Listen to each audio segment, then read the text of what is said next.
on a leadership role with his new team. Russ praised his big man, Anthony Davis, as the ultimate weapon. He also vowed to push AD every single night as he, Davis, and LeBron embark on a title run. So, Shannon, do you like that he said this? I do. And I believe both guys will be good with this. AD has made it abundantly clear there are a lot of times, Skippy, in that championship run about how guys were in his ear saying, you're the best player. We need you to be the best player tonight. We need you to dominate on both ends of the court. Skip, when I look at Anthony Davis, he should not be any less than what Giannis Antetokounmpo is. Giannis can't shoot the ball like AD. He can't shoot from the mid-range. He can't shoot the three. He can't shoot the free throw. AD's post-up game is better than his. Giannis can drive the ball. I believe they're very comparable on the defensive end. I'll buy that. So the only difference is Giannis brings it every single night. And AD, I believe, sometimes takes nights off. He can't have that. It's time from AD. We would look at AD like AD's top five. AD top five in talent or top five player.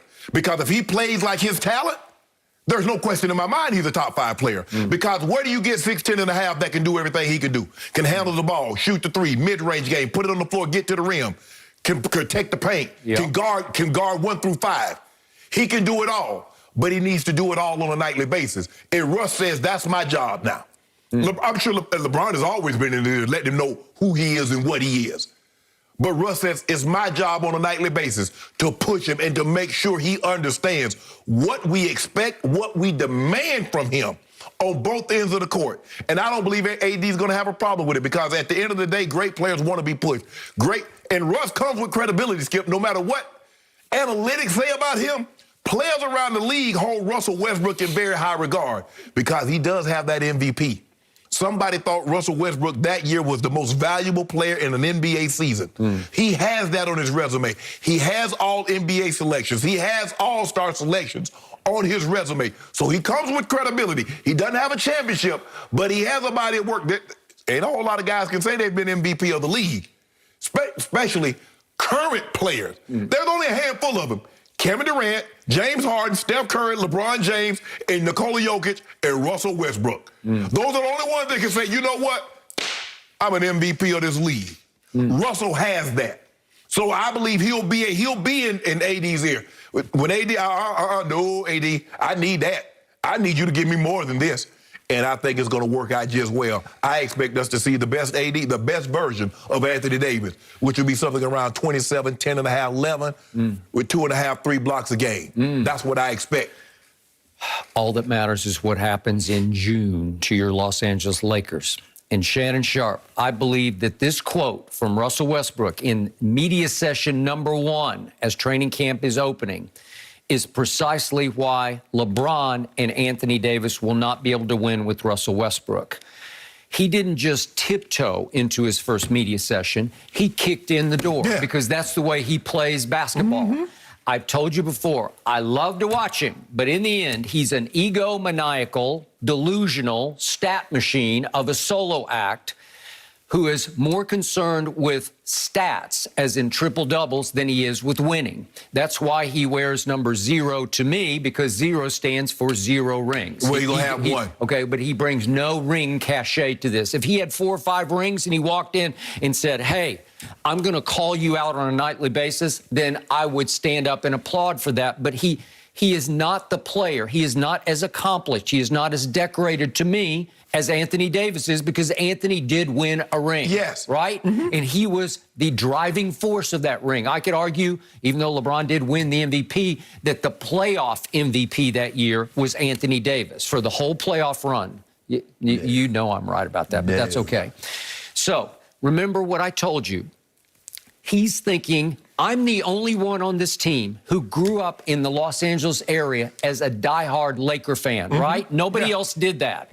And he believes it's now his turn and his time to take over the team that he grew up loving, to take the reins of the team as the starting point guard as LeBron is aging and moves over to the 2 or the 3 or wherever he's going to situate himself. So in press session number 1, I want you to understand that Russell Westbrook dared to call out Anthony Davis by saying, yeah, he's the ultimate weapon, but he's clearly suggesting he does not play hard. He does not lock in every single night. Well, you know that, and I know that. Yes. But can this man say that publicly and get away with it on the first session that he does? And AD knows that. That's why AD says, I want to be pushed. He did say yesterday, he said, I always like everybody to be in my ear on the team, but he did not specify, I love what Russ said.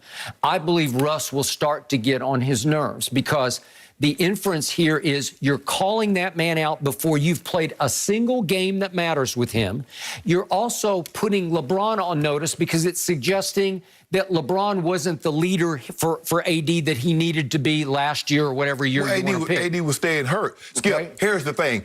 From a distance, Tom Brady hadn't played a game with Tampa, but he saw the talent.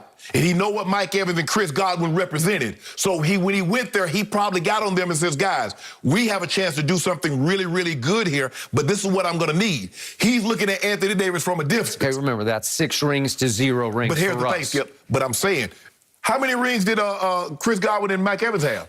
Okay, but he can call anybody he wants to because he's got the cachet. What do you call AD?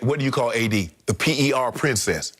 No, I don't call it princess. Prince. Yeah, you call it Prince, Prince. But the thing is that, yes, those stats, but I need those on a nightly basis. That's who he was in New Orleans. And where were they? What was that getting him? Okay, what did LeBron get him? He showed him how. Yes. That we'll go to the bubble and we'll stay together and we'll be the one team that stays unified and we're going to win your first ring. And they pulled it off. Yes. But okay, well, don't discount LeBron's input into that. Skip. Did LeBron keep him locked in? Yes, he did. Yes, but last year I think AD was hurt a lot. But even before AD got hurt, you can't sit here and say, no one can say AD was playing like, before he got hurt, like he did his first year. The numbers indicate that it wasn't even close. All his numbers were down like to his lowest he's ever had. 21 points, less than 8 rebounds, less than 2 blocks. That's not AD. Like I said, AD, Giannis can't shoot the ball like AD. He can't handle the ball like AD. But I tell you what, Giannis gives it, brings it every single night. And that's what the Lakers are going to need from Anthony Davis. Every single night he touched the court, he need to go out there and say, yeah, pencil me in for 28 and 10. Okay.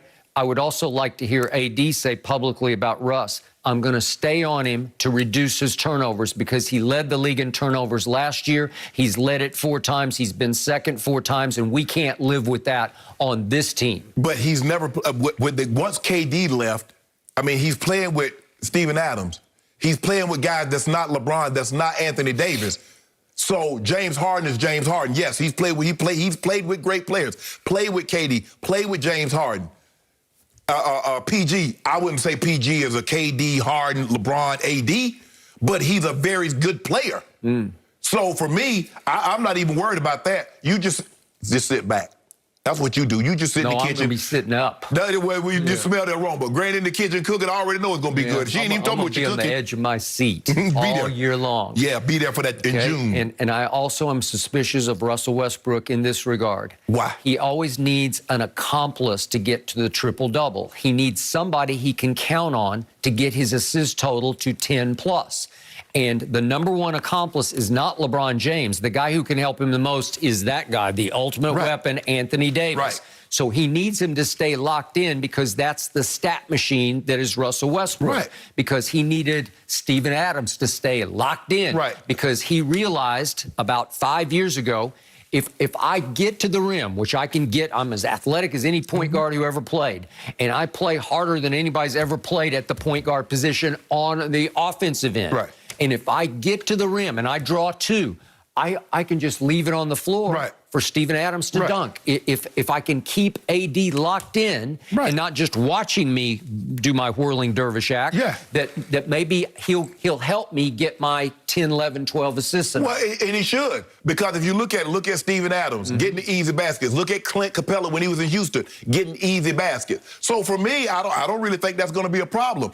I think Russ's scoring will probably be down, but his assist total should remain the same. I think his rebound rebounding will probably be down because now you got AD, you gonna have DJ, you got Dwight Howard, you got LeBron, you got other guys that can rebound the basketball. You left the 6'9" guy at the end of your list, right? LeBron. No, I said LeBron. Okay, I know, but you listed him like 5th on the list. No, but right? I'm saying you got.